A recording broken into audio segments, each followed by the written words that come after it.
ಆತ್ಮೀಯ ವಿದ್ಯಾರ್ಥಿಗಳೇ, ಇಂದಿನ ತರಗತಿಯಲ್ಲಿ 10ನೇ ತರಗತಿ ಸಮಾಜ ವಿಜ್ಞಾನ ವಿಷಯದ ಇತಿಹಾಸ ವಿಭಾಗದಲ್ಲಿ ಬರ್ತಕ್ಕಂಥ ಈ ಗಾಂಧಿಯುಗ ಮತ್ತು ರಾಷ್ಟ್ರೀಯ ಹೋರಾಟ, ಗಾಂಧಿಯುಗ ಅಥವಾ ರಾಷ್ಟ್ರೀಯ ಹೋರಾಟ ಎಂಬ ಅಧ್ಯಾಯದ ಬಗ್ಗೆ ನಾವು ಇವತ್ತು ತಿಳಿದುಕೊಳ್ಳೋಣ.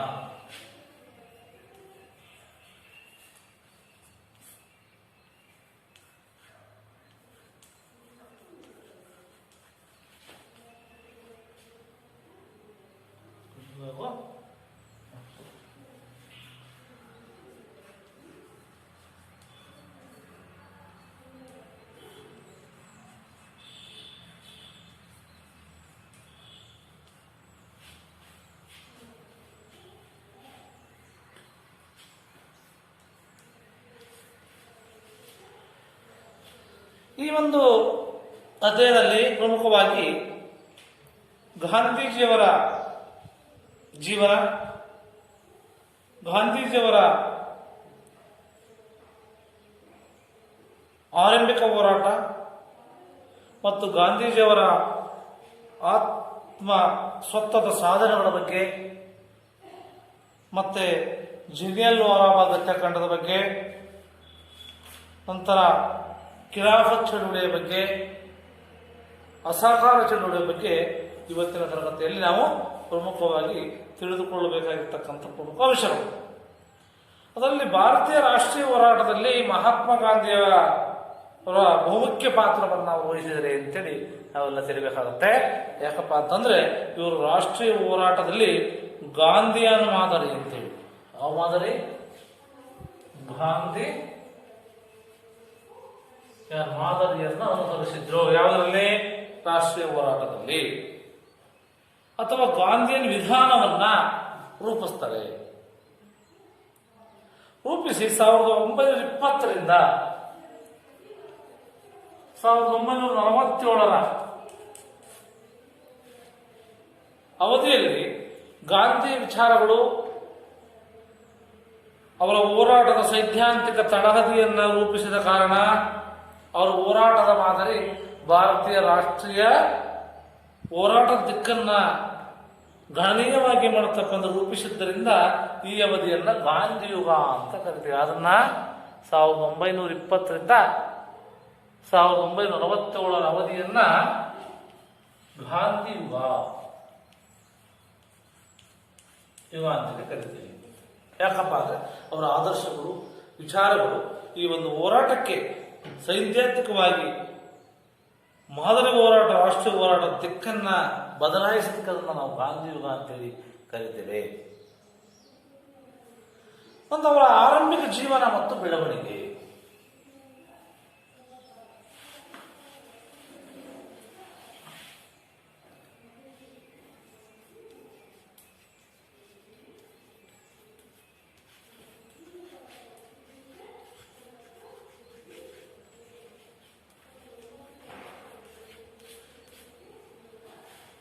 ಇವರು ಪ್ರಮುಖವಾಗಿ ಬಾಪು ಎಂದು ಪ್ರೀತಿಯಿಂದ ಕರೆಯಲ್ಪಡ್ತಕ್ಕಂಥ ಮೋಹನದಾಸ್ ಕರಮಚಂದ ಗಾಂಧಿ ಅಂತೇಳಿ ಇವರನ್ನ ಬಾಪು ಅಂತ ಕರಿತಾ ಇದ್ರು.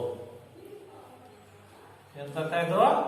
ಬಾಪು ಅಂತ ಕರಿತಾ ಇದ್ರು. ಮೋಹನದಾಸ್ ಕರಮಚಂದ ಗಾಂಧಿ ಅಂತೇಳಿ ಇವರು 1869 ಅಕ್ಟೋಬರ್ 2, 1869 ಅಕ್ಟೋಬರ್ 2ರಂದು ಎಲ್ಲಿ ಹುಡ್ತಾರಪ್ಪ ಅಂದ್ರೆ ಗುಜರಾತ್ ರಾಜ್ಯದ ಪೋರಬಂದರೆಂಬಲ್ಲಿ, ಗುಜರಾತ್ ರಾಜ್ಯದ ಕಾತೆವಾಡ ಸಮೀಪ ಇರತಕ್ಕಂಥ ಪೋರಬಂದರ್ ಅಂತ.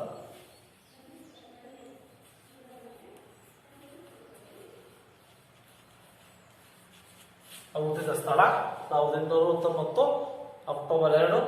ಅದೊಂದು ಗುಜರಾತ್ ರಾಜ್ಯದ ಕಾತೆವಾಡ ಸಮೀಪದ ಪೋರಬಂದರೆಂಬಲ್ಲಿ ಜನಿಸ್ತಾರೆ. ಇವರ ತಂದೆ ಕರಮಚಂದ ಗಾಂಧಿ. ತಂದೆ ಯಾರು? ಕರಮಚಂದ ಗಾಂಧಿ. ತಾಯಿ ಪುತ್ರಿ ಬಾಯಿ.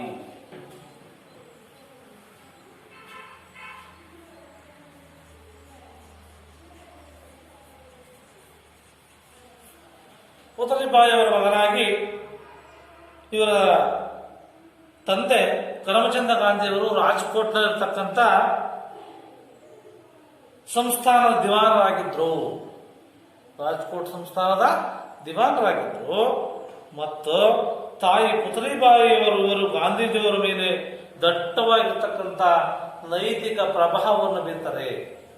ದಟ್ಟವಾಗಿರ್ತಕ್ಕಂಥ ನೈತಿಕ ಪ್ರಭಾವವನ್ನು ಬೀರೋದ್ರಿಂದ ಆರಂಭಿಕ ಶಿಕ್ಷಣವನ್ನು ಪೋರಬಂದರಲ್ಲೇ ಮುಗಿಸ್ತಾರೆ. ಆರಂಭಿಕ ಶಿಕ್ಷಣ ಮುಗಿಸ್ತಾರೆ, ಪೋರಬಂದರಲ್ಲೇ ಮುಗಿಸಿ 1888ರಲ್ಲಿ ಇಂಗ್ಲೆಂಡ್ನಲ್ಲಿ ಕಾನೂನು ಅಧ್ಯಯನ ಮಾಡಲಿಕ್ಕೆ ಹೋಗ್ತಾರೆ. 1888ರಲ್ಲಿ ಇಂಗ್ಲೆಂಡ್ನಲ್ಲಿ ಕಾನೂನು ಅಧ್ಯಯನ ಮಾಡಲಿಕ್ಕೆ ಇಂಗ್ಲೆಂಡ್ಗೆ ಹೋಗ್ತಾರೆ. ಅಧ್ಯಯನ ಮಾಡಲಿ ಬಾರ್ ಅಟ್ ಲಾ ಅಂತ, ಭಾರತ್ ಲಾವನ್ನ ಈ ಒಂದು ಮುಗಿಸಿ ಮತ್ತೆ ಭಾರತಕ್ಕೆ ವಾಪಸ್ ಆಗ್ತಾರೆ. ಅವರು 1893ರಲ್ಲಿ ದಾದಾ ಅಬ್ದುಲ್ಲಾ ಮತ್ತು ಕಂಪನಿಯ ವಕಾಲತ್ತನ್ನು ವಹಿಸ್ತಾರೆ. 1893ರಲ್ಲಿ ಈ ಒಂದು ಯಾರೋ ದಾದಾ ಅಬ್ದುಲ್ಲಾ ಮತ್ತು ಕಂಪನಿಯ ವಕಾಲತ್ತನ್ನು ವಹಿಸಿ ದಕ್ಷಿಣ ಆಫ್ರಿಕಾದ ನಟಾಲ್ಗೆ ಹೋಗ್ತಾರೆ. ದಕ್ಷಿಣ ಆಫ್ರಿಕಾದ ನಟಾಲ್ ಅಂತ, ನಟಾಲ್ಗೆ ಹೋಗಿ ಇಲ್ಲಿ ಗಾಂಧಿ ಬರೀ 3 ತಿಂಗಳು ಇರಬೇಕಾಗಿತ್ತು. ಅವರಿಗೆ ಎಷ್ಟು ತಿಂಗಳು ಇರಬೇಕಾಗಿತ್ತು? 3 ತಿಂಗಳು ಇರಬೇಕಾಗಿತ್ತು. ಸುಮಾರು ಮುಂದಿನ 20 ವರ್ಷಗಳನ್ನ ದಕ್ಷಿಣ ಆಫ್ರಿಕಾದಲ್ಲಿ ಕಳೀತಾರೆ. 20 ವರ್ಷಗಳಲ್ಲಿ ಕಳೀತಾರೆ, ದಕ್ಷಿಣ ಆಫ್ರಿಕಾದಲ್ಲಿ ಕಳೀತಾರೆ. ಇಲ್ಲಿ ಮುಖ್ಯವಾಗಿ ಕರಿಯರ ಮತ್ತು ಭಾರತೀಯರ ಬಗ್ಗೆ ಅಲ್ಲಿನ ಬ್ರಿಟಿಷ್ ಸರ್ಕಾರ ತೋರಿದಂತ ಅಸಹಕಾರ ಅಥವಾ ವರ್ಣಭೇದ ನೀತಿ. ಅಲ್ಲಿ ಆಫ್ರಿಕಾದಲ್ಲಿ ಕರಿಯರು ಮತ್ತು ಬಿಳಿಯರ ನಡುವೆ ಏನೋ ಒಂದು ಅಸಹನೆಯನ್ನು ತೋರಿಸ್ತಾ ಇತ್ತು. ಏನು ಈ ಒಂದು ವರ್ಣಭೇದ ನೀತಿ ಪ್ರಮುಖವಾಗಿ.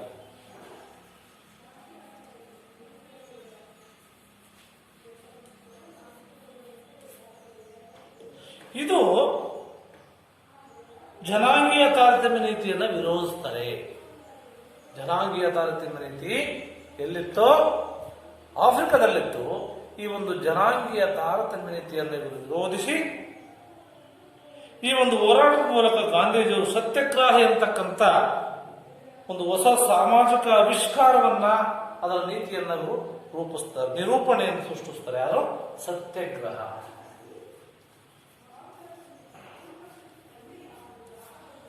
ರೂಪಿಸಿ ಸೃಷ್ಟಿಸಿ ಅಲ್ಲಿನ ಅನೇಕ ಅಮೆರಿಕನರಿಗೆ ಹೆಮ್ಮೆ ಅಂದ್ರೆ, ನೀವು ಏನು ಆಗಿರದ ಗಾಂಧಿಯನ್ನು ಕಳಿಸಿದಿರಿ ಅಂತ, ಏನು ಆಗಿರದ ಗಾಂಧಿಯನ್ನು ಕಳಿಸಿದಿರಿ, ನಾವು ನಿಮಗೆ ಈ ಗಾಂಧಿಯನ್ನು ಕೊಟ್ಟೆವು ಅಂತೇಳಿ ಹೇಳ್ತಾರೆ ಅಂತಕ್ಕಂಥನ್ನ ಈ ಒಂದು ಆರಂಭಿಕ ಮತ್ತು ಜೀವನ ಅವರ ಒಂದು ಬೆಳವಣಿಗೆ ನೀವು ಅಧ್ಯಯನ ಮಾಡಿದ್ರೆ, ನಂತರದಲ್ಲಿ ಭಾರತದಲ್ಲಿ ಗಾಂಧಿ ಆರಂಭದ ಹೋರಾಟಗಳು.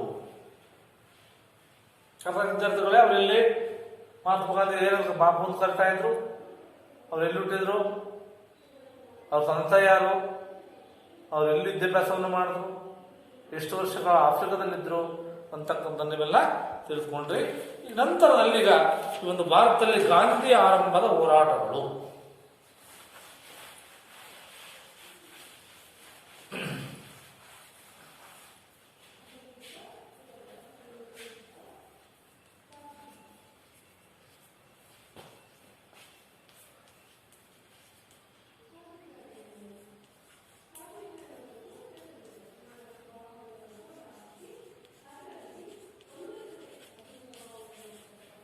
ಪ್ರಮುಖವಾಗಿ ಭಾರತಕ್ಕೆ ಬಂದಂತ ಗಾಂಧಿ ತಮ್ಮ ರಾಜಕೀಯ ಗುರು ಯಾರು?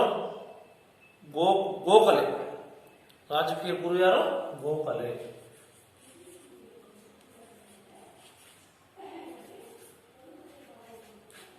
ಅವರ ರಾಜಕೀಯ ಗುರು. ಇವರ ಮಾರ್ಗದರ್ಶನದ ಮೇರೆಗೆ ಇಲ್ಲಿನ ಬದುಕು, ಸಮಾಜ, ಆವತ್ತಿನ ಸಾಮಾಜಿಕ ವಾಸ್ತವವನ್ನು ತಿಳಿಯಲಿಕ್ಕೋಸ್ಕರ ಸಲುವಾಗಿ ರೈಲಿನೆಯ 3ನೇ ದರ್ಜೆಯ ಬೋಗಿಯಲ್ಲಿ ಏನ್ ಮಾಡ್ತಾರಪ್ಪ ಅಂದ್ರೆ ಭಾರತ ದರ್ಶನ ಮಾಡ್ತಾರೆ. 3ನೇ ದರ್ಜೆಯ ಬೋಗಿಯಲ್ಲಿ ಭಾರತ ದರ್ಶನ ಮಾಡಿ 1916ರಲ್ಲಿ ಅವರು ಅಹಮದಾಬಾದ್ನಲ್ಲಿ ಸಬರಮತಿ ಆಶ್ರಮವನ್ನು ಸ್ಥಾಪಿಸ್ತಾರೆ. ಇಲ್ಲಿ ಸಬರಮತಿ ಆಶ್ರಮ ಸ್ಥಾಪಿಸಿದ ಆಶ್ರಮ ಇಲ್ಲಿ ಅಹಮದಾಬಾದ್ನಲ್ಲಿ ಸ್ಥಾಪಿಸುವುದರ ಮೂಲಕ ತಮ್ಮ ಹೋರಾಟಕ್ಕೆ ಒಂದು ಸಾಂಸ್ಥಿಕವಾಗಿರ್ತಕ್ಕಂಥ ರೂಪವನ್ನು ಕೊಟ್ಟು ರೈತರ, ದಲಿತರ, ಬುಡಕಟ್ಟು ಜನಾಂಗದವರ, ಕಾರ್ಮಿಕರ, ಬಡಜನರ ಸಂಕಷ್ಟಗಳು ಏನಿದ್ದು ಆ ಒಂದು ಸಂದರ್ಭದಲ್ಲಿ ಆ ಸಮಸ್ಯೆಗಳನ್ನು ಆಲಿಸ್ತಾರೆ. ಸಮಸ್ಯೆಗಳನ್ನು ಆಲಿಸಿದ ನಂತರ 1917ರಲ್ಲಿ ಮಹಾತ್ಮ ಗಾಂಧೀಜಿಯವರು ಬಿಹಾರದ ಚಂಪಾರಣ್ನಲ್ಲಿ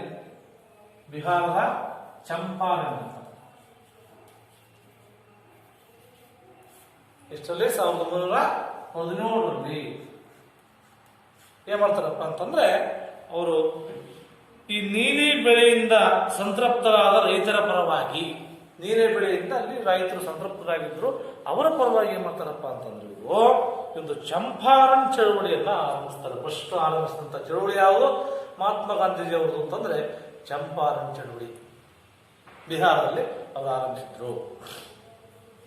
ಇದೇ ವರ್ಷ ಗುಜರಾತ್ ರಾಜ್ಯದ ಖೇಡಾ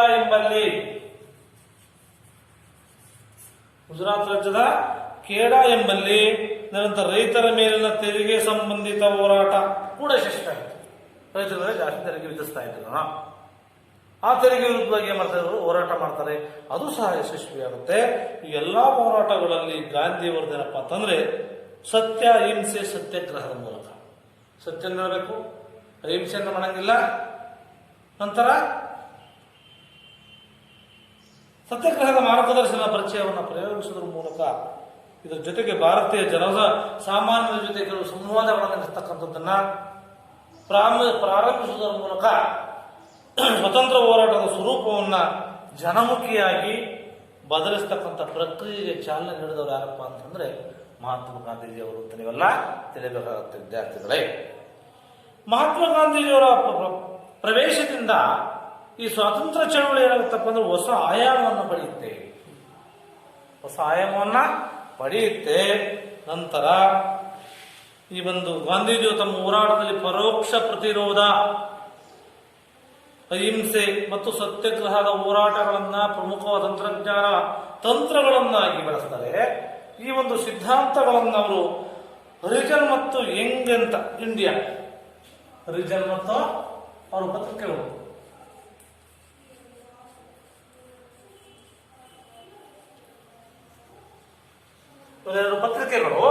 ಹರಿಜನ್ ಮತ್ತು ಯಂಗ್ ಇಂಡಿಯಾ ಇರ್ತಕ್ಕಂಥ 2 ಪತ್ರಿಕೆಗಳಲ್ಲಿ ಏನ್ ಮಾಡ್ತಾರಪ್ಪ ಅಂತಂದ್ರೆ ವ್ಯಕ್ತಪಡಿಸ್ತಾರೆ. ಏನನ್ನ, ತಮ್ಮ ಸಿದ್ಧಾಂತಗಳನ್ನ, ಹೋರಾಟದ ತಂತ್ರಗಾರಿಕೆಯನ್ನ ಅವರು ಏನ್ ಮಾಡ್ತಾರೆ, ಈ ಒಂದು ಯಾವ ರೀತಿ ಈ ಒಂದು ಗಾಂಧಿ ಹೋರಾಟದ ಸಾಧನವನ್ನು ಯಾವ ರೀತಿ ಬಳಸಿದ್ರು ಅಂತ. ಅದರಲ್ಲಿ ಪ್ರಮುಖವಾಗಿ ಬರ್ತಕ್ಕಂಥದ್ದು ಗಾಂಧಿ ಹೋರಾಟದ ಅಂತಃಸತ್ವದ ಸಾಧನಗಳು. ಗಾಂಧಿಯವರು ಹೋರಾಟ ಮಾಡಲಿಕ್ಕೆ ಅಂತಃಸತ್ವದ ಸಾಧನಗಳಾಗಲು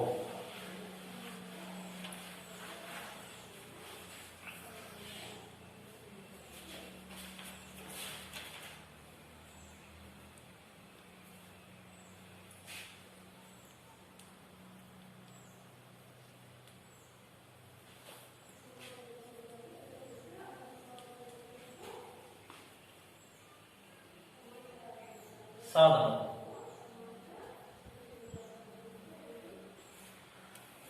ಪ್ರಮುಖವಾಗಿ ಗಾಂಧೀಜಿಯವರು ಹೋರಾಟದಲ್ಲಿ ಏನಪ್ಪಾ ಅಂತಂದ್ರೆ ಸತ್ಯಾಗ್ರಹ, ಅಹಿಂಸೆ ಮತ್ತು ಹಿಂದೂ ಮುಸ್ಲಿಂ ಏಕತೆ. ಯಾವುದು? ಸತ್ಯಾಗ್ರಹ, ಅಹಿಂಸೆ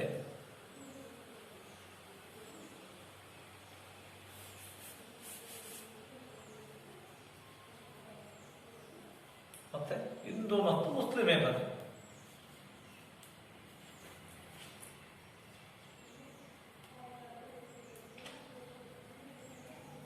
ಈ ಮೂರು ಈ ಒಂದು ಸತ್ಯಾಗ್ರಹ ಅಂತಃಸತ್ವದ ಒಂದು ಸಾಧನಗಳು. ಯಾವುದಕ್ಕೆ? ಗಾಂಧೀಜಿಯವರ ಹೋರಾಟಕ್ಕೆ. ಅದು ಪ್ರಮುಖ ಸತ್ಯಾಗ್ರಹ. ಗಾಂಧೀಜಿಯವರ ಹೋರಾಟದ ಬಹುಮುಖ್ಯವಾದ ವಿಧಾನ ಅಂತಂದ್ರೆ ಸತ್ಯಾಗ್ರಹ. ಸತ್ಯಾಗ್ರಹ ಅಂತಕ್ಕಂಥ ಪದದ ಅರ್ಥ ಸತ್ಯವನ್ನ ಗ್ರಹಿಸ್ತಕ್ಕಂಥದ್ದು, ಆಗ್ರಹಿಸೋದು, ಅದು ಒತ್ತಾಯ ಮಾಡೋದು. ಸತ್ಯವನ್ನ ಗ್ರಹಿಸೋದು ಅಥವಾ ಏನ್ ಮಾಡೋದು, ಅದು ಒತ್ತಾಯಿಸೋದು. ಆಫ್ರಿಕಾದಲ್ಲಿ ಗಾಂಧಿ ಕಂಡುಕೊಂಡು ಬಳಸಿದಂಥ ಈ ಅಸ್ತ್ರ ಒಂದು ನೈತಿಕ ಶಕ್ತಿಯ ರೂಪವಾಗಿದೆ. ಸತ್ಯಾಗ್ರಹ ಹಿಂಸೆಯನ್ನು ಆಧರಿಸಿತ್ತು. ತಪ್ಪು ಹಿಂಸೆ ಅಸತ್ಯವನ್ನ ಖಡಾಖಂಡಿತವಾಗಿ ಏನ್ ಮಾಡ್ತಾ ಇದ್ರಪ್ಪ ಅವರು, ನಿರಾಕರಿಸುವಂತ ಕ್ರಮವೂ ಆಗಿತ್ತು. ಅಸ್ತ್ರವನ್ನ ಭಾರತ ರಾಷ್ಟ್ರೀಯ ಹೋರಾಟದಲ್ಲಿ ನಿರಂತರವಾಗಿ ಬಳಸರು. ಇದು ಒಂದು ದೊಡ್ಡ ಸಾಮಾಜಿಕ ಅನ್ವೇಷಣೆಯಾಯಿತು. ಈ ಒಂದು ಸತ್ಯಾಗ್ರಹವನ್ನು ಮಾಡಲಿಕ್ಕೆ ನಮ್ಮ ಸ್ವಾತಂತ್ರ್ಯ ಹೋರಾಟದಲ್ಲಿ ಇಂಥ ವಿದ್ಯಾರ್ಥಿಗಳೇ ಇದು ತಿಳಿಬೇಕಾಗುತ್ತೆ. ನೆಕ್ಸ್ಟ್ ಅಹಿಂಸೆ. ಗಾಂಧೀಜಿಯವರ ಹೋರಾಟದ ಮೂಲಭೂತ ಅಂಶ ಅಂದ್ರೆ ಅಹಿಂಸೆಯಾಗಿತ್ತು. ಸಶಸ್ತ್ರ ಬಲಪ್ರಯೋಗದ ವಿರುದ್ಧ ಅಹಿಂಸಾ ಮತ್ತು ಸತ್ಯಾಗ್ರಹದ ಮೂಲಕವಾಗಿ ಮುಖಾಮುಖಿಯಾಗಬೇಕೆ ಅಂತಕ್ಕಂಥದ್ದು ಅವರ ನಿಲುವಾಗಿತ್ತು. ಅಹಿಂಸಾತ್ಮಕವಾಗಿ ನಾವು ಮಾಡಬೇಕು ಹೋರಾಟವನ್ನ, ಹಿಂಸೆಯನ್ನು ಮಾಡಂಗಿಲ್ಲ ಅಂತಕ್ಕಂಥ ಗಾಂಧೀಜಿಯವರ ಹೋರಾಟ ಆಗಿತ್ತು, ನಿಲುವಾಗಿತ್ತು. ಬ್ರಿಟಿಷ್ ದರ್ಪದಲ್ಲಿ ಏನಪ್ಪಾ ಅಂತಂದ್ರೆ ಆಯುಧಗಳಾಗಿರ್ತಕ್ಕಂಥ ಮಿಲಿಟರಿ, ಪೊಲೀಸ್, ಕಾನೂನು ಈ ಮುಂತಾದವುಗಳ ವಿರುದ್ಧವಾಗಿ ಏನಪ್ಪಾ ಅಂದ್ರೆ ಸತ್ಯ, ಅಹಿಂಸೆ, ಉಪವಾಸವಿರ್ತಕ್ಕಂಥ ಮಾತೃತ್ವದ ಮಾಂತ್ರಿಕೆಗಳ ಆಯುಧಗಳನ್ನು ಬಳಸಿದವರನ್ನ ಮಣಿಸಿತ್ತು. ಗಾಂಧಿ ಹೋರಾಟದ ಚಾರಿತ್ರಿಕವಾಗಿರ್ತಕ್ಕಂಥ ಒಂದು ಸಂದೇಶ ಅಂತಕ್ಕಂಥದ್ದು ನಾವು ಅಹಿಂಸೆ.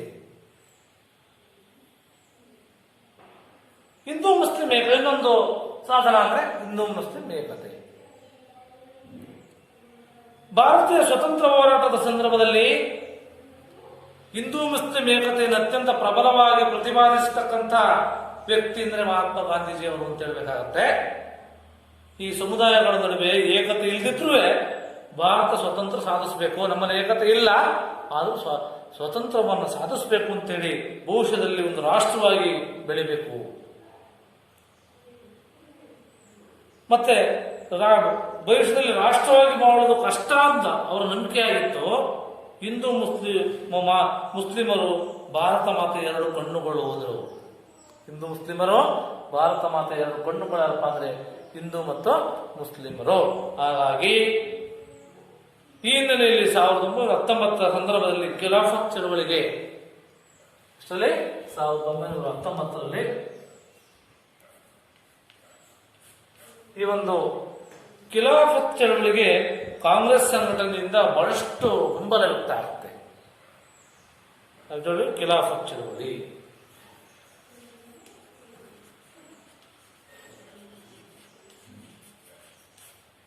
ಬಹಳಷ್ಟು ಬೆಂಬಲವನ್ನ ವ್ಯಕ್ತಪಡಿಸ್ತಾರೆ ಆ ಟೈಮಲ್ಲಿ ಅಂತಕ್ಕಂಥದ್ದೆಲ್ಲ ತಿಳಿಬೇಕಾಗುತ್ತೆ. ನಂತರ ಅಸಹಕಾರ ಚಳುವಳಿಯನ್ನ ಪ್ರೇರೇಪಿಸಿದ ಸನ್ನಿವೇಶಗಳು, ಅಸಹಕಾರ ಚಳುವಳಿಯನ್ನ ಕೆಲವು ಸನ್ನಿವೇಶಗಳು ಪ್ರೇರೇಪಿಸಿದವು.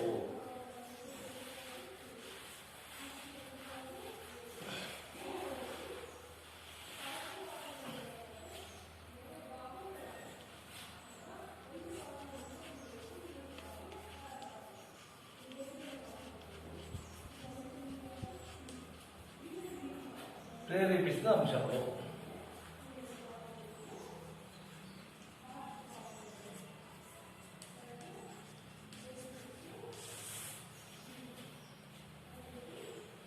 ಅದರಲ್ಲಿ ಪ್ರಮುಖವಾಗಿ ಜಲಿಯನ್ ವಾಲಾಬಾಗ್ ಹತ್ಯಾಕಾಂಡ. ಜಲಿಯನ್ ವಾಲಾಬಾಗ್ ಹತ್ಯಾಕಾಂಡ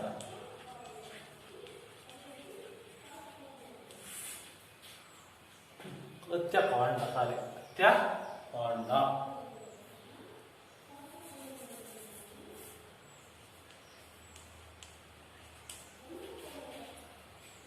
ಈ ಬ್ರಿಟಿಷ್ ಸರ್ಕಾರ ರೌಲತ್ ಕಾಯ್ದೆಯನ್ನ ಮಾರ್ಚ್ 1919ರಲ್ಲಿ ಜಾರಿಗೆ ತಂದಿತು. ಅದನ್ನ ರೌಲತ್ ಕಾಯ್ದೆಯನ್ನ ಈ ಒಂದು ಇದರ ಮೂಲಕ ಬ್ರಿಟಿಷರು ಭಾರತೀಯ ರಾಷ್ಟ್ರೀಯವಾದಿಯನ್ನು ನಿಯಂತ್ರಿಸಲಿಕ್ಕೆ ಪ್ರಾರಂಭಿಸಿದರು. ಈ ಕಾಯ್ದೆಯಡಿ ಯಾವುದೇ ವ್ಯಕ್ತಿಯನ್ನ ವಿಚಾರಣೆ ಇಲ್ಲದೆ ಬಂಧಿಸ್ತಕ್ಕಂಥ ಕಾನೂನನ್ನು ಬಂಧಿಸಿ ಕೋರ್ಟ್ ಮೂಲಕ ಅಪರಾಧಿ ಅಂತ ಘೋಷಣೆ ಮಾಡ್ತಕ್ಕಂಥ ಕಾನೂನು ಇವತ್ತು ಹತ್ಯಾಕಾಂಡ ಕೇಸಲ್ಲಿ ಏನಪ್ಪಾ ಅಂತಂದ್ರೆ ಯಾವುದೇ ವ್ಯಕ್ತಿಯನ್ನ ಸುಮ್ಮನೆ ಬಂಧಿಸ್ಬಿಡುದು, ಅವ್ನ ಕಾರಣ ಇಲ್ಲ, ವಿಚಾರಣೆಯಲ್ಲೇ ಬಂಧಿಸೋದು, ಅದ್ರ ಮೂಲಕ ಅಪರಾಧಿ ಅಂತೇಳಿ ನಿರ್ಣಯವನ್ನ ತೀರ್ಮಾನ ಅಪರಾಧಿ ಅಂತ ಶಿಕ್ಷೆಯನ್ನು ವಿಧಿಸ್ತಕ್ಕಂಥ ಕಾನೂನನ್ನು ಇವ್ರ ಕಾಲದಲ್ಲಿ ಜಾರಿಗೆ ತಂದಿದ್ರು. ಇದು ಭಾರತೀಯ ಸ್ವತಂತ್ರ ಹೋರಾಟದ ಸಭೆ ಸೇರುವುದನ್ನ, ಸಂಘಟನೆ ಮಾಡುವುದನ್ನ, ಮುಕ್ತವಾಗಿ ಅಭಿವ್ಯಕ್ತಿ ಸ್ವಾತಂತ್ರ್ಯವನ್ನು ಕಿತ್ತುಕೊಂಡಿದ್ದು. ಗಾಂಧಿ ಮತ್ತು ಪತ್ರಿಕೆಗಳ ಸಲುವಾಗಿ ಸತ್ಯಾಗ್ರಹ ಸಭೆ ಎನ್ನುತಕ್ಕಂಥ ಮೂಲಕ ಸಂಸ್ಥೆಯನ್ನ ಆರಂಭಿಸ್ತಾರೆ, ಸತ್ಯಾಗ್ರಹ ಸಭಾ ಅಂತ.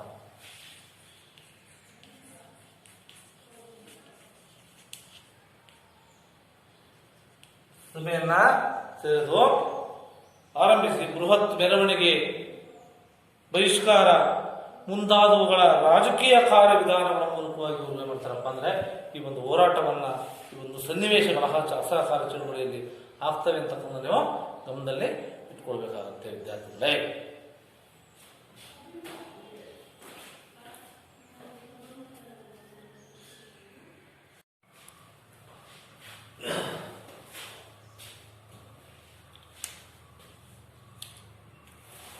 ನಂತರ ಜಲಿಯನ್ ವಾಲಾಬಾಗ್ ಹತ್ಯಾಕಾಂಡ. ಅದು ಈ ಜಲಿಯನ್ ವಾಲಾಬಾಗ್ ಹತ್ಯಾಕಾಂಡದಲ್ಲಿ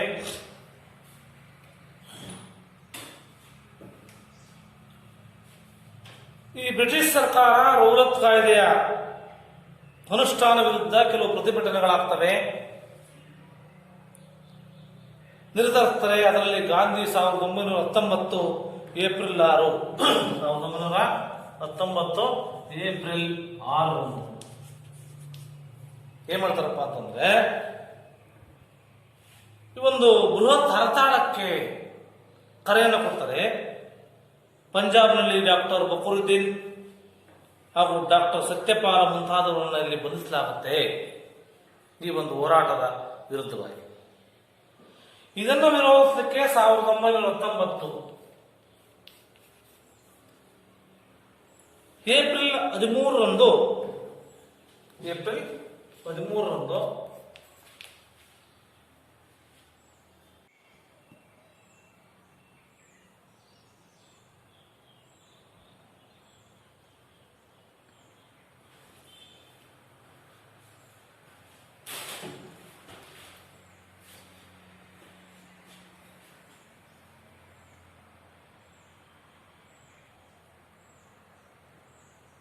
ಅಮೃತಸರದಲ್ಲಿ ಜಲಿಯನ್ ವಾಲಾಬಾಗ್ ಎಂಬಲ್ಲಿ ಈ ಒಂದು ಬೈಸಾಖಿ ಹಬ್ಬವನ್ನು ಆಚರಿಸುವುದರ ಮೂಲಕವಾಗಿ ಅವರು ಏನ್ ಮಾಡ್ತಾರಪ್ಪ ಅಂದ್ರೆ ಪ್ರತಿಭಟನೆಯನ್ನ ಸೇರ್ತಾರೆ. ಅಮೃತಸರದ ಸೈನ್ಯಾಧಿಕಾರಿ ಜನರಲ್ ಡಯಾರ್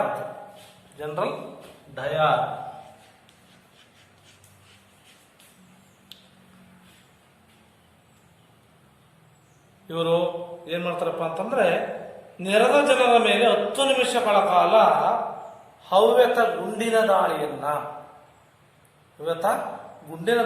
ಮಾಡ್ತಾರೆ. ಗುಂಡಿನ ದಾಳಿಯನ್ನ ನಡೆಸಿದ ಕಾರಣ ಸುಮಾರು 300 ಜನ ಸತ್ತು ಸಾವಿರಾರು ಜನ ಏನಾಗ್ತಾರಪ್ಪ ಅಂದ್ರೆ ಗಾಯಗೊಳ್ತಾರೆ. ಇಲ್ಲಿ ಜನ 380 ಜನ ಸಾಯ್ತಾರೆ, ಸಾವಿರಾರು ಜನ ಗಾಯಗೊಳ್ತಾರೆ.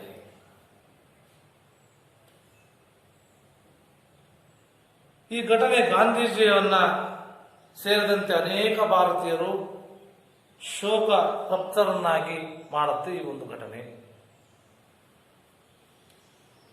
ಈ ಘಟನೆ ನಂತರ ಪಂಜಾಬ್ನಲ್ಲಿ ಸೈನಿಕ ಆಡಳಿತ ಜಾರಿಗೆ ಬರುತ್ತೆ. ಸೈನಿಕ ಆಡಳಿತ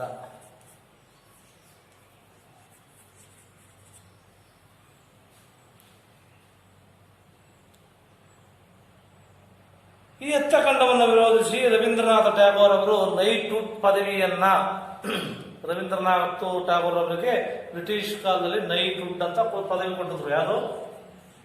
ನೈಟ್ಹುಡ್ ಪದವಿಯನ್ನ ಏನ್ ಮಾಡ್ತಾರಪ್ಪ ಅಂತಂದ್ರೆ ಈ ಒಂದು ಬ್ರಿಟಿಷ್ ಸರ್ಕಾರಕ್ಕೆ ವಾಪಸ್ ಮಾಡ್ತಾರೆ. ಯಾರು?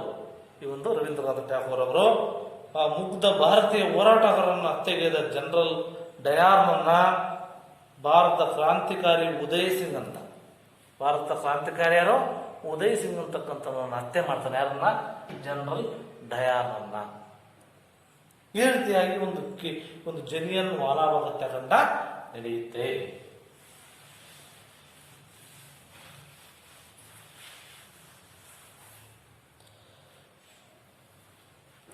ನಂತರ ಖಿಲಾಫತ್ ಚಳವಳಿ.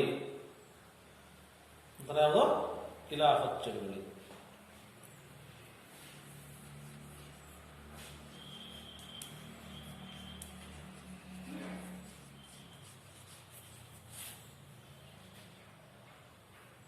ಟರ್ಕಿಯ ಸುಲ್ತಾನರು ಮುಸ್ಲಿಮರ ಧಾರ್ಮಿಕ ಮುಖಂಡರು ಸಹ ಆಗಿದ್ರು.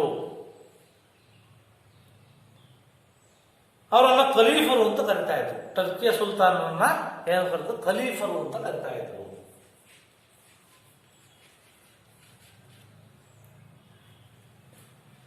ಮೊದಲನೇ ಮಹಾಯುದ್ಧದ ಸಂದರ್ಭದಲ್ಲಿ ಖಲೀಫರ ಮೇಲೆ ಇರ್ತಿದ್ದಂತಹ ಬ್ರಿಟಿಷ್ ದೌರ್ಜನ್ಯವನ್ನು ಖಂಡಿಸಿ ಮುಸ್ಲಿಮರು ಜಗತ್ತಿನಾದ್ಯಂತ ಪ್ರತಿಭಟನೆಯನ್ನ ಮಾಡ್ತಾ ಇದ್ರು. ಅಂತೆ ಮೊಹಮ್ಮದ್ ಅಲಿ ಮತ್ತು ಶೌಕತ್ ಅಲಿ ಸಹೋದರರು, ಮೊಹಮ್ಮದ್ ಅಲಿ ಮತ್ತೆ ಶೌಕತ್ ಅಲಿ ಅಂತ ಹೇಳಿದ್ರು ಸಹೋದರರು ಏನ್ ಮಾಡ್ತಾರಪ್ಪ ಅಂತಂದ್ರೆ, ಭಾರತದ ಬರ್ಕರ ಪರವಾದ ಖಿಲಾಫತ್ ಚಳವಳಿಯನ್ನ 1919ರಲ್ಲಿ ಪ್ರಾರಂಭಿಸ್ತಾರೆ.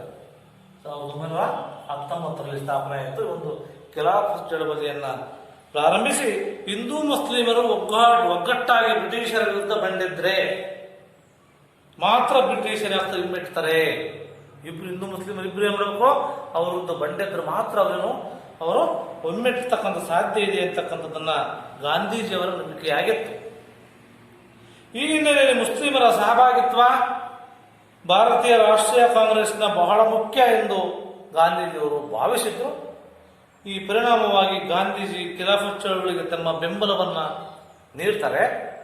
ಬೆಂಬಲವನ್ನು ನೀಡುವುದರ ಮೂಲಕವಾಗಿ ಈ ಒಂದು ಚಳವಳಿ ಹಿಂದೂ ಮುಸ್ಲಿಮರು ಒಂದುಗೂಡಿ ನಡೆಸಿದಂಥ ರಾಷ್ಟ್ರವ್ಯಾಪಿ ಆಂದೋಲನ ಇದೆ. 1919ರಲ್ಲಿ ಹಿಂದೂ ಮುಸ್ಲಿಮರು ಏನ್ ಮಾಡ್ತಾರೆ? ಇಬ್ಬರು ಸಹ ಹೋರಾಟ ಮಾಡಿದಂತಹ ರಾಷ್ಟ್ರೀಯ ಆಂದೋಲನವಾಗಿತ್ತು. ಅನೇಕ ರಾಷ್ಟ್ರೀಯ ನಾಯಕರು ಮತ್ತು ಕಾಂಗ್ರೆಸ್ ಸಂಘಟನೆ ಖಿಲಾಫತ್ ಒಂದು ಚಳವಳಿಗೆ ಬೆಂಬಲವನ್ನ ಸೂಚಿಸಿತ್ತು. ನಂತರ ಬರ್ತಕ್ಕಂಥ ಅಸಹಕಾರ ಚಳವಳಿ ಈ ಒಂದು ಸಂದರ್ಭದಲ್ಲಿ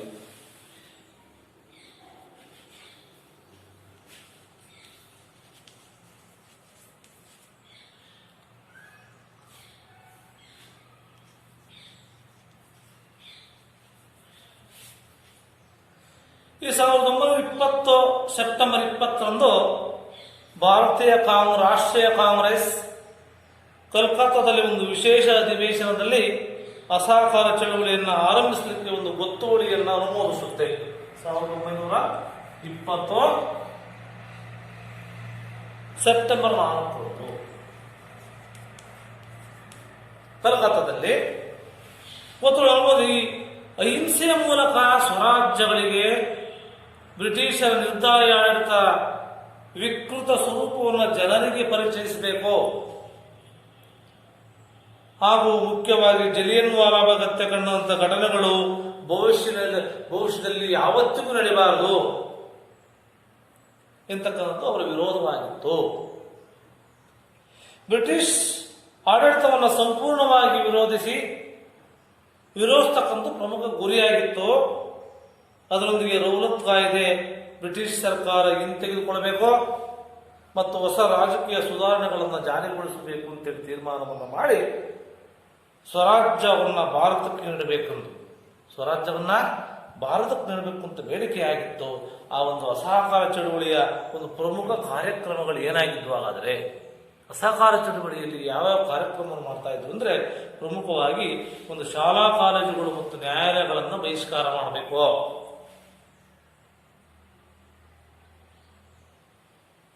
ನಂತರ 1919ರ ಕಾಯ್ದೆಯ ಅನ್ವಯ ಪ್ರಾಂತೀಯ ಶಾಸನ ಸಭೆ ನಡೀತಕ್ಕಂಥ ಚುನಾವಣೆಯನ್ನು ಬಹಿರ್ಗಮಿಸಬೇಕು.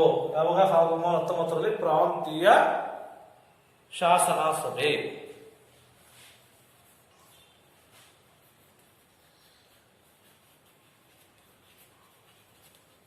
ಇದು ಚುನಾವಣೆ ನಡೀತಾ ಇತ್ತು. ಈ ಚುನಾವಣೆಯನ್ನು ಮಾಡಬೇಕು, ಬಹಿಷ್ಕಾರ ಮಾಡಬೇಕು. ಬ್ರಿಟಿಷರು ನೀಡಿರ್ತಕ್ಕಂಥ ಗೌರವ ಬಿರುದುಗಳನ್ನು ಮತ್ತು ಸ್ಥಾನಗಳನ್ನು ವಾಪಸ್ ಮಾಡಬೇಕು. ಈ ಒಂದು ಕಾರ್ಯಕ್ರಮದ ಒಂದು ಉದ್ದೇಶವಾಗಿತ್ತು. ಸ್ಥಳೀಯ ಸಭೆಗಳಿಗೆ ನಾಮನಿರ್ದೇಶನಗೊಂಡಂತಹ ಸದಸ್ಯರು ರಾಜೀನಾಮೆ ನೀಡಬೇಕು. ಸರ್ಕಾರಿ ಕಾರ್ಯಕ್ರಮಗಳಲ್ಲಿ ಯಾವುದೇ ಕಾರಣಕ್ಕೂ ಯಾರು ಸಹ ಭಾಗವಹಿಸಂಗಿಲ್ಲ. ವಿದೇಶಿ ವಸ್ತುಗಳನ್ನು ಬಹಿಷ್ಕಾರ ಮಾಡಬೇಕು. ವಿದೇಶಿ ವಸ್ತುಗಳನ್ನು ನಾವು ಬಳಸಂಗಿಲ್ಲ ಅಂತೇಳಿ ಬಹಿಷ್ಕಾರ ಮಾಡಬೇಕು ಅಂತೇಳಿ ಈ ಒಂದು ಅಸಹಕಾರ ಚಳುವಳಿ ಪ್ರಮುಖವಾಗಿರ್ತಕ್ಕಂಥ ಕಾರ್ಯಕ್ರಮಗಳಾಗಿತ್ತು. ಇವುಗಳ ಜೊತೆಗೆ ಅಸಹಕಾರ ಚಳುವಳಿ ಇತರ ಪ್ರಮುಖ ಕಾರ್ಯಯೋಜನೆಗಳು ಅಂತಂದ್ರೆ ಕೈಮಗ್ಗದ ನೇಕಾರಿಕೆಯನ್ನು ಉತ್ತೇಜನ ಮಾಡಬೇಕು. ಕೈಮಗ್ಗ ನೇಕಾರಿಕೆ ಮತ್ತೆ ಖಾದಿಯನ್ನು ತಯಾರಿಸ್ತಕ್ಕಂಥದ್ದು. ರಾಷ್ಟ್ರೀಯ ಶಾಲೆಗಳನ್ನು ತೆರೆಯಬೇಕು. ಹಿಂದೂ ಮತ್ತು ಮುಸ್ಲಿಮರ ನಡುವೆ ಏಕತೆಯನ್ನು ಸಾಧಿಸಬೇಕು ಅಂತಕ್ಕಂಥದ್ದು. ಮತ್ತು ಅಸ್ಪೃಶ್ಯತೆಯನ್ನು ಹೋಗಲಾಡಿಸಬೇಕು. ಪ್ರಮುಖವಾಗಿ ಅಸ್ಪೃಶ್ಯತೆಯನ್ನು ಹೋಗಲಾಡಿಸುವುದರ ಮೂಲಕ ಮತ್ತು ಮಹಿಳೆಯರ ಶೋಚನೀಯ ಸ್ಥಿತಿಯನ್ನು ಪಾರು ಮಾಡಿ ಅವರಲ್ಲಿ ಸಬಲೀಕರಣವನ್ನಾಗಿ ಮಾಡಬೇಕು. ಮಹಿಳೆಯರನ್ನ ಸಬಲೀಕರಣವನ್ನಾಗಿ ಮಾಡಬೇಕು ಅಂತಕ್ಕಂಥದ್ದು ಇವರ ಉದ್ದೇಶವಾಗಿತ್ತು.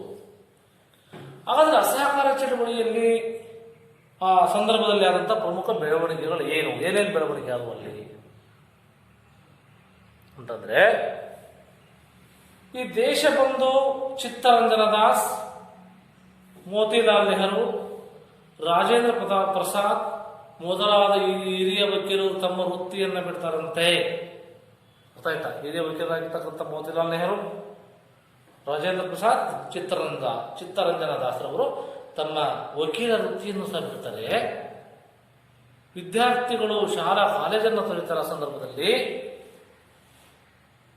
ಅಭ್ಯರ್ಥಿಗಳು ಚುನಾವಣೆಗೆ ನಿಲ್ಲಿಸಿದಂತಹ ಕಾಂಗ್ರೆಸ್ 1919ರ ಕಾಯ್ದೆ ಅಡಿಯಲ್ಲಿ ಪ್ರಾಂತ್ಯಗಳಿಗೆ ನಡೆದ ಚುನಾವಣೆಯನ್ನು ಸಹ ಏನು ಮಾಡುತ್ತೆ? ಬಹಿಷ್ಕಾರ ಮಾಡುತ್ತೆ.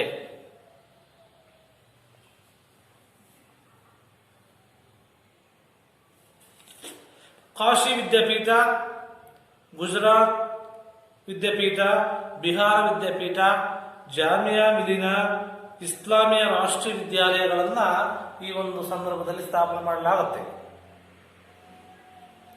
ನಂತರ ರವೀಂದ್ರನಾಥ ಟ್ಯಾಗೋರ್ ಅವರು ತಮ್ಮ ನೈಟ್ಹುಡ್ ಪದವಿಯನ್ನು ಬ್ರಿಟಿಷ್ ಸರ್ಕಾರಕ್ಕೆ ಹಿಂದಿರುಗಿಸಿದರು. ಈ ಸಂದರ್ಭದಲ್ಲಿ ಅಸಹಕಾರ ಚಳುವಳಿಯ ಸಂದರ್ಭದಲ್ಲಿ ಬ್ರಿಟಿಷರು ನೀಡಿದಂತಹ ನೈಟ್ಹುಡ್ ಪದವಿಯನ್ನು ವಾಪಸ್ ಕೊಟ್ಟಿದ್ದು ಈ ಒಂದು ಅಸಹಕಾರ ಚಳುವಳಿಯ ಸಂದರ್ಭದಲ್ಲಿ ಅಂತೇಳಿ ನೀವು ಅರ್ಥ ಮಾಡಿಕೊಳ್ಬೇಕಾಗುತ್ತೆ. ನಂತರ ಮಹಿಳೆಯರು ಸೇರಿದಂತೆ ಜನಸಾಮಾನ್ಯರು ಕಾಂಗ್ರೆಸ್ ಹೋರಾಟಕ್ಕೆ ಮಾಡ್ತಾರಪ್ಪ ಅಂತಂದ್ರೆ ದೇಣಿಗೆಯನ್ನು ನೀಡ್ತಾರೆ. ಕಾಂಗ್ರೆಸ್ ಹೋರಾಟಕ್ಕೆ ದೇಣಿಗೆಯನ್ನು ನೀಡುವುದರ ಮೂಲಕವಾಗಿ ವಿದೇಶಿ ವಸ್ತುಗಳ ಮಾರಾಟವನ್ನು ನಮ್ಮ ದೇಶದಲ್ಲಿ ಮಾರಂಗಿಲ್ಲ. ಅಂಗಡಿಗಳ ಮುಂದೆ ಮುಷ್ಕರ ನಡೆಸ್ತಾರೆ ಮತ್ತು ವಿದೇಶಿ ಬಟ್ಟೆಯನ್ನೇ ಮಾಡ್ತಾರೆ, ಸುಟ್ಟಾಕ್ತಕ್ಕಂಥ ಕೆಲಸ ಈ ಒಂದು ಅಸಹಕಾರ ಚಳುವಳಿಯ ಸಂದರ್ಭದಲ್ಲಿ ಆಗುತ್ತೆ. ನಂತರ 1921ರಲ್ಲಿ ಏನಪ್ಪ ಅಂತಂದ್ರೆ ಪ್ರಿನ್ಸ್ ಆಫ್ ವೇಲ್ಸ್ ರಾಜಕುಮಾರ ಬರುವ ಕಾರ್ಯಕ್ರಮವನ್ನ ನಮ್ಮಲ್ಲಿ ವಿರೋಧ ಮಾಡಲಾಗುತ್ತೆ. ಇಷ್ಟು ಈ ಒಂದು ಅಸಹಕಾರ ಚಳುವಳಿಯ ಸಂದರ್ಭದಂಥ ಪ್ರಮುಖ ಬೆಳವಣಿಗೆಗಳು. ಆ ಒಂದು ಅಸಹಕಾರ ಚಳುವಳಿಯಿಂದ ಆದಂಥ ಪರಿಣಾಮಗಳೇನಾದರೆ, ಈ ಬೆಳವಣಿಗೆನ ಆಯಿತು, ಆದರೆ ಅಸಹಕಾರ ಚಳುವಳಿಯಿಂದ ಆದಂಥ ಪರಿಣಾಮಗಳೇನಪ್ಪ ಅಂತಂದ್ರೆ,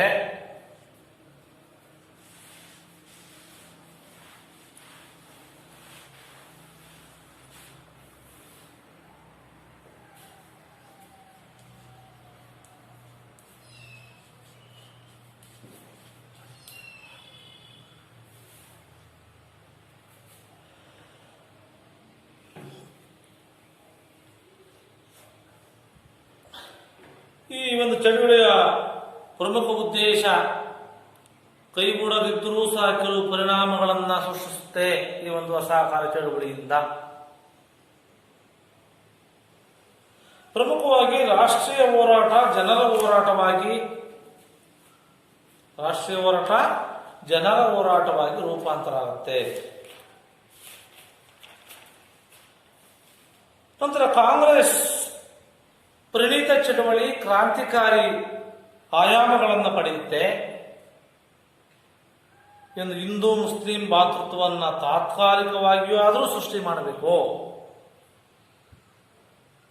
ರಾಷ್ಟ್ರೀಯ ಹೋರಾಟ ಆಗಬೇಕು. ನಗರಗಳನ್ನು ದಾಟಿ ಗ್ರಾಮಾಂತರ ಪ್ರದೇಶಗಳಿಗೂ ಹೋಗ್ಲಿಕ್ಕೆ ಪ್ರಾರಂಭಿಸಿದ್ರು. ನಗರಗಳನ್ನು ಬಿಡ್ತು ಅದು ಗ್ರಾಮಾಂತರ ಪ್ರದೇಶಕ್ಕೂ ಏನಾಯ್ತಪ್ಪ ಅಂತಂದ್ರೆ ಹರಡಲಿಕ್ಕೆ ಪ್ರಾರಂಭವಾಯಿತು. ಅಸ್ಪೃಶ್ಯತೆ ನಿವಾರಣೆ, ಮಹಿಳೆಯರಿಗೆ ಸಾರ್ವಜನಿಕ ಸ್ಥಳಗಳಲ್ಲಿ ಪ್ರವೇಶವನ್ನ ಇಲ್ಲಿ ಈ ಸಂದರ್ಭದಲ್ಲಿ ನಾವೇನಪ್ಪ ಅಂದ್ರೆ ಗಮನಿಸಬೇಕಾಗಿರ್ತಕ್ಕಂಥ ಕೆಲವು ಪರಿಣಾಮಗಳಾಗಿದ್ದಾವೆ ಅಂತಲೇ ಹೇಳ್ಬೋದು. ಅದರಲ್ಲಿ ಪ್ರಮುಖವಾಗಿ ಚೌರಿ ಚೌರಾ ಘಟನೆ.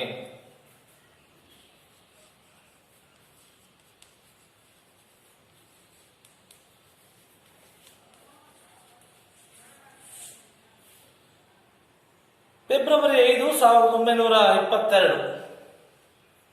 ಫೆಬ್ರವರಿ 5, 1922ರಲ್ಲಿ ಉತ್ತರ ಪ್ರದೇಶದ ಗೋರಖ್ಪುರ ಜಿಲ್ಲೆಯ ಚೌರಿ ಚೌರಾ ಎಂಬಲ್ಲಿ, ಉತ್ತರ ಪ್ರದೇಶದ ಗೋರಖ್ಪುರ ಜಿಲ್ಲೆಯ ಚೌರಿ ಚೌರ ಎಂಬಲ್ಲಿ ಸುಮಾರು 3,000 ಜನ ರೈತರನ್ನೊಳಗೊಂಡಂತ ಒಂದು ದೊಡ್ಡ ಗುಂಪು ಸೇರಿರುತ್ತೆ. ಅಲ್ಲಿ ಏನೋ 3,000 ಜನ ರೈತರು ಒಂದು ದೊಡ್ಡ ಗುಂಪು ಸೇರಿತ್ತು. ಪೊಲೀಸ್ ಸ್ಟೇಷನ್ ಮುಂದೆ ಸೇರಿತ್ತು. ಆ ಪೊಲೀಸ್ ಸ್ಟೇಷನ್ ಚೌರಾಚೌರಿ ಪೊಲೀಸ್ ಸ್ಟೇಷನ್ ಮುಂದೆ. ಇಲ್ಲಿ ಪ್ರಮುಖವಾದ ಉದ್ದೇಶ ಏನಪ್ಪ ಅಂದ್ರೆ ಮದ್ಯದಂಗಡಿಯ ಮೇಲೆ ಮುಂದೆ ಮುಷ್ಕರ ನಡೆಸ್ತಾ ಇದ್ರು. ಯಾರು? ಕಾಂಗ್ರೆಸ್ ಹೋರಾಟಗಾರರು ಮದ್ಯದಂಗಡಿ ಮೇಲೆ ಮುಷ್ಕರ ನಡೆಸ್ತಾ ಇದ್ರು.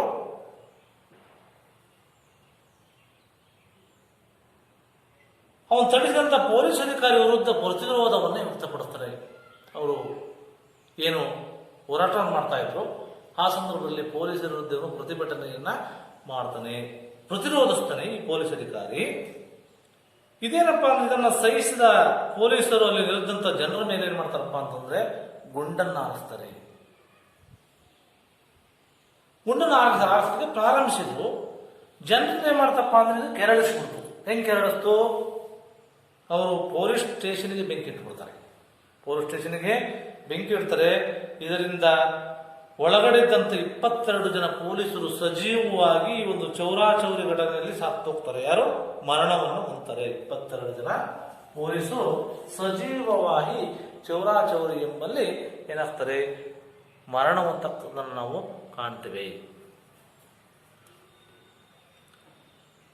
ಈ ಬಗ್ಗೆ ಹಿಂಸಾತ್ಮಕ ಘಟನೆಗಳು ನಡೀತವೆ. ಪರಿಸ್ಥಿತಿ ಗಂಭೀರತೆಯಲ್ಲಿದ್ದಂತಹ ಗಾಂಧೀಜಿಯವರು ಏನ್ ಮಾಡ್ತಾರಪ್ಪ ಅಂದ್ರೆ ಜನರಿಗೆ ಈ ಒಂದು ಹಿಂಸಾತ್ಮಕ ಹೋರಾಟ ಮಾಡ್ಬೇಕು, ನೀವು ನೈತಿಕ ಶಕ್ತಿಯ ಕೊರತೆ ಇದೆ ನಮ್ಮಲ್ಲಿ ಅಂತ ಭಾವಿಸಿ ಫೆಬ್ರವರಿ 12, 1922ರಲ್ಲಿ ಅಸಹಕಾರ ಚಳುವಳಿಯ ಹೋರಾಟವನ್ನ ಏನ್ ಮಾಡ್ತಾರೆ ಅಂದ್ರೆ ಹಿಂತೆಗೆದುಕೊಂಡ್ರು. ಯಾವಾಗ? ಫೆಬ್ರವರಿ ಎಷ್ಟರಲ್ಲಿ? 12,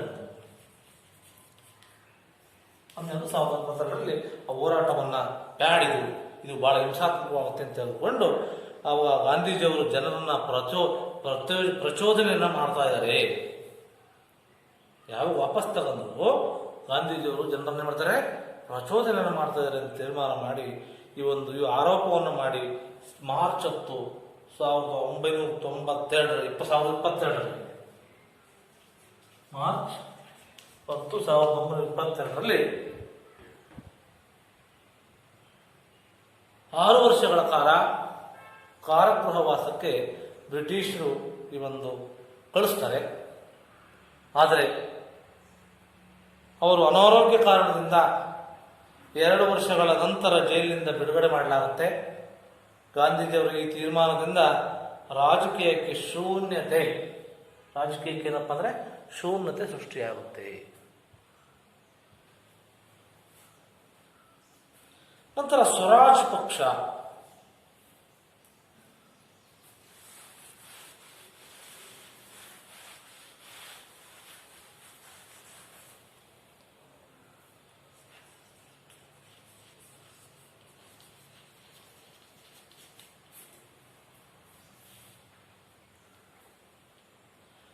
ಅಸಹಕಾರ ಚಳವಳಿಯನ್ನ ಹಿಂತೆಗೆದುಕೊಂಡಿದ್ದರ ಪರಿಣಾಮವಾಗಿ ಕಾಂಗ್ರೆಸ್ ಇದರಲ್ಲಿ ಏನಪ್ಪಾ ಅಂದ್ರೆ ಉತ್ಸಾಹ ಕುಂದಿಸಿತು. ಉತ್ಸಾಹ ಇದ್ದಂಗೆ ಆಗ್ಬಿಡ್ತು. ಯಾಕಂದ್ರೆ ಅಸಹಕಾರ ಚಳವಳಿಯನ್ನ ಇವರು ವಾಪಸ್ ತಗೊಂಡ್ಬಿಟ್ಟಿದ್ದಾರೆ ಅಂತೇಳಿ ತೀರ್ಮಾನ ಮಾಡಿ CR ದಾಸ್ ಮತ್ತು ಮೋತಿಲಾಲ್ ನೆಹರು CR ಚಿತ್ತರಂಜನ ದಾಸ್ ಅಂತ ಮತ್ತು ಮೋತಿಲಾಲ್ ನೆಹರು.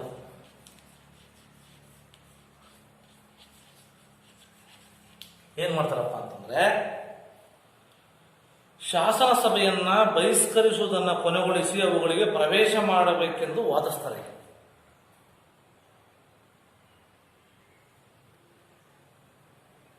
ಶಾಸನ ಸಭೆಗಳನ್ನ ಪ್ರವೇಶಿಸಿ ಅಲ್ಲಿಯೇ ಕಲಾಪಗಳ ಕಡ್ಡಿಯನ್ನು ಉಂಟು ಮಾಡಬೇಕು, ಇದರಿಂದ ಸ್ವತಂತ್ರ ಚಳುವಳಿ ಇನ್ನಷ್ಟು ಗಟ್ಟಿಗೊಳ್ಳುತ್ತೆ ಅಂತ ಅವರು ವಾದ ಮಾಡಿದರು.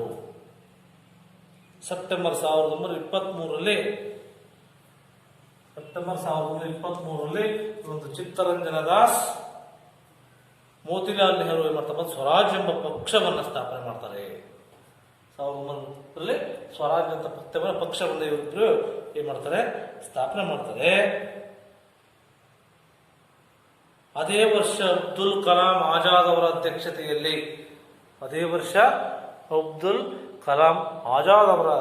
ಅಧ್ಯಕ್ಷತೆಯಲ್ಲಿ ಈ ಒಂದು ಸ್ವರಾಜ್ ಪಕ್ಷದವರು ಚುನಾವಣೆಯಲ್ಲಿ ಸ್ಪರ್ಧಿಸಿ ಒಪ್ಪಿಗೆಯನ್ನು ಪಡೆಯಲಾಗುತ್ತೆ. ಅನಂತರ 1923 ನವೆಂಬರ್ನಲ್ಲಿ ಪಡೆದಂತಹ ಚುನಾವಣೆಯಲ್ಲಿ ಸ್ವರಾಜ್ ಪಕ್ಷದವರು 101 ಸ್ಥಾನಗಳ ಪೈಕಿ 42 ಗೆಲ್ತಾರೆ. ಎಷ್ಟನ್ನ? 101 ಸ್ಥಾನಗಳ ಪೈಕಿ 42 ಇವರೇನ್ ಮಾಡ್ತಾರೆ, ಗೆದ್ರು. ಈ ರೀತಿಯಾಗಿ ಈ ಒಂದು ಅಸಹಕಾರ ಚಳವಳಿಯಲ್ಲಿ ಎಲ್ಲಾ ಬದಲಾವಣೆಗಳನ್ನು ನಾವು ಅದನ್ನು ಕಾಣ್ತೀವಿ. ಇದಾದ ನಂತರ ಈಗ ನಾಗರಿಕ ಕಾಯ್ದೆ ಭಂಗ ಚಳುವಳಿಯು ಆರಂಭವಾಗಲಿಕ್ಕೆ ಏನು ಸನ್ನಿವೇಶಗಳಾಗಿದ್ದವು?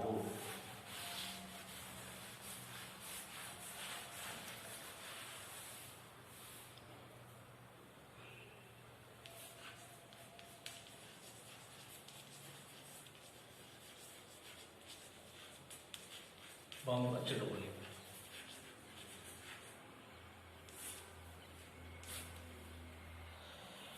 1927ರಲ್ಲಿ ಬ್ರಿಟಿಷ್ ಸರ್ಕಾರ ಸೈಮನ್ ಕಮಿಷನ್ ಅನ್ನು ನೇಮಿಸಿತು. 1927ರಲ್ಲಿ ಬ್ರಿಟಿಷ್ ಸರ್ಕಾರ ಮತ್ತೆ ಸೈಮನ್ ಕಮಿಷನ್ ಅಂತ